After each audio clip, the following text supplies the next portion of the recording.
मेरा नाम है शिवांक वर्मा। घर पर स्कूल यूट्यूब चैनल में आपका स्वागत है। मैं आज आपको बताने जा रहा हूं कि मेवाड़ मुकुट खंडकाव्य जो कक्षा 10 के विद्यार्थी हैं उनके पेपर में जो 3 नंबर का क्वेश्चन आता है मेवाड़ मुकुट खंडकाव्य से, उसको कैसे हल करना है और आपको कौन सा प्रश्न आपको याद करना है जिससे आप अच्छे नंबर ला सकें और आपका जो 3 नंबर का प्रश्न है उसमें आपको 3 नंबर हासिल हो सकें। तो आइए आपको बात करते हैं। सबसे पहले बात करते हैं कि मेवाड़ मुकुट में क्या है। तो मेवाड़ मुकुट में आपको पता ही होगा दोस्तों कि सर्ग हैं उसमें, तो कभी कभी सर्ग के हिसाब से पूछ लेता है, लेकिन हम आपको बहुत इम्पॉर्टेंट जो 2 क्वेश्चन हैं उन पर बात करेंगे। आप 2 ही पढ़ लीजिए और कुछ भी पूछे आपको ये ही लिख देना है, नहीं 3 नंबर तो 2 नंबर आपको तो मिलेंगे ही। तो आइए बात करते हैं। पहली बात तो इसी में से आएंगे जो मैं आपको 2 बताने जा रहा हूँ, यही आप पढ़ लीजिए अच्छे से, बहुत आसान शब्दों में। सबसे पहले आपको बताते हैं कि क्वेश्चन कैसे पूछता है। तो सबसे पहले मैं यहाँ पे देखिए आप लोग इस तरह से जो मैंने इसमें देखे मेवाड़ मुकुट खंडकाव्य के आधार पर महाराणा प्रताप के चरित्र चित्रण कीजिए, अथवा मेवाड़ मुकुट खंडकाव्य के नायक कौन है उनके चरित्र की 3 विशेषताओं का उल्लेख कीजिए। मतलब अलग अलग तरह से क्वेश्चन पूछता है दोस्तों। देखिए किस तरह से कैसे कैसे प्रश्न पूछता है। इतना आपको याद रखना है कि अगर मेवाड़ मुकुट शब्द आ जाए और उसमें महाराणा प्रताप का नाम आ जाए तो आपको बस यही लिख देना है, समय नहीं बर्बाद करना है सोचने में। तो आइए देखते हैं कैसे उत्तर लिखना है दोस्तों। तो दोस्तों हम आ गए हैं। देखिए ये मेरा उत्तर है, जो प्रश्न का उत्तर रहेगा।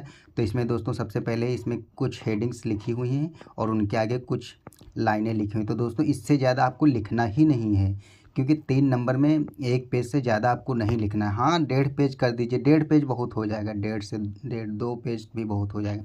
1.5 पेज आप लिख सकते हैं एक ही पेज में। 1 पेज लिखेंगे तो 2 से 3 नंबर अगर अच्छे राइटिंग में लिखते हैं तो मिल जाएंगे। तो मेवाड़ मुकुट सबसे पहले आपको दोस्तों ए लाइन ज़रूर लिख देनी है।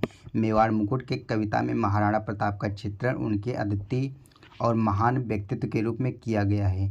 यहाँ उनके चरित्र के प्रमुख पहलुओं को सरल शब्दों में समझाया गया। दोस्तों आप अगर इतना याद नहीं कर सकते तो सिर्फ इतना लिख देना कि मेवाड़ मुकुट खंडकाव्य में महाराणा प्रताप का जो चरित्र चित्रण है वो निम्नलिखित है, बस इतना। और आपको इसमें क्या याद करना है, यहाँ पे दोस्तों सिर्फ आपको हेडिंग याद करना है। 1 मिनट दोस्तों मैं आपको अंडरलाइन करता हूँ ताकि आप समझ सकें मैं कौन सी लाइन कहाँ बता रहा हूँ। ओके, तो सबसे पहला क्या है, वीरता और साहस। तो दोस्तों अब देखिए, अब जो इतना टेक्स्ट है यहाँ पे लिखा है ये डिटेल में, इसको आपको रटना याद करना नहीं है क्योंकि आपके पास अब समय नहीं है। बस हेडिंग याद कर लीजिए, वीरता और साहस।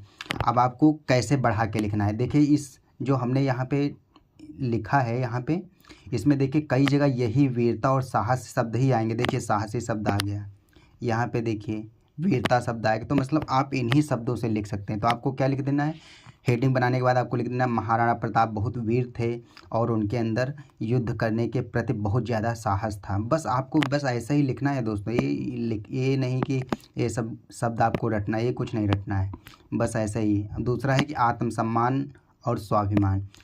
तो दोस्तों अब इसमें क्या लिखना है, तो आपको ये सब रटना नहीं, बस एक बार पढ़ लीजिए अगर समझ में आता है, नहीं तो आपको बस फिर इसके नीचे क्या लिखना है, महाराणा प्रताप के अंदर बहुत आत्मसम्मान था और स्वाभिमानी थे। तीसरी हेडिंग जो दोस्तों है संघर्ष और बलिदान, तो आपको लिख देना है महाराणा प्रताप का जीवन संघर्षों से भरा हुआ था और उन्होंने अपने राज्य के लिए बलिदान करने के लिए तैयार थे, बस। चौथी हेडिंग है निष्ठा और समर्पण।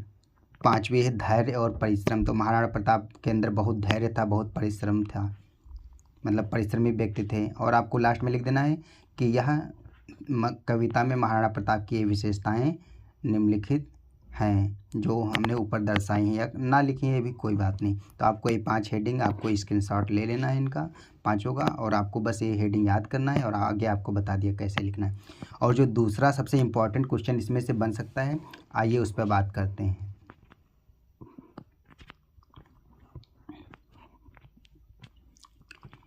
तो दोस्तों दूसरा क्वेश्चन जो है वो दूसरा क्वेश्चन हो सकता है कि मेवाड़ मुकुट खंडकाव्य के दौलत सर की कथा उस लिखी। अब आप लोग तो रटने बैठ जाएंगे, अरे दौलत यहाँ से यहाँ तक, पता लगे आप 2 घंटे बर्बाद कर रहे हैं इसी में, तो आपको भी बहुत कुछ पढ़ना होगा। तो आइए बस 2 ही क्वेश्चन आपको पढ़ना है दोस्तों, इससे ज़्यादा पढ़ना ही नहीं है। कुछ भी पूछे आपको महाराणा प्रताप का चित्रण लिख देना है, आपको 2 नंबर मिल जाएंगे, पक्का है। लेकिन यही 2 क्वेश्चन आएंगे, आप ये ध्यान रखिए, बस ये 2 अच्छे से पढ़ लीजिए और जो पाँचवा, ये मैंने प्रश्न 5 ऐसे ही लिख दिया है, तो यहाँ पे इस प्रश्न को आपको जो मैंने इम्पोर्टेंट है वो निकाले, बहुत महत्वपूर्ण जो आने वाले हैं। तो इसमें आपको दौलत सर की कथा वस्तु लिख, आपको ये कुछ नहीं लिखना, बस 2-3 चीज़ें इसमें याद करना, मैं आपको बता रहा हूँ पॉइंट। पहली क्या है कि अब दौलत का पूछेगा, दौलत कौन है, तो आपको ये याद रखना है कि दौलत अकबर के मामा की बेटी है। बस अकबर दौलत के मामा की बेटी, और एक क्या करना चाहती थी, इसमें लिखा गया वह पर्णकुटी के पीछे एक वृक्ष की छाया में अपने विगत जीवन को याद कर रही है। मतलब वह अपने बीते हुए जीवन को याद कर रही है, एक पेड़ के नीचे बैठी है। और वो एक, और मैं अपने शब्दों में बता रहा हूँ दोस्तों, बस यही आप अपने मन में बिठा लीजिए कि वह युद्ध नहीं चाहती थी, वह भोग विलास भरे जीवन में कटुता ही थी, वह प्रीति नहीं। मतलब वह अकबर को समझाती थी कि इसमें कुछ नहीं है, आप युद्ध मत करिए।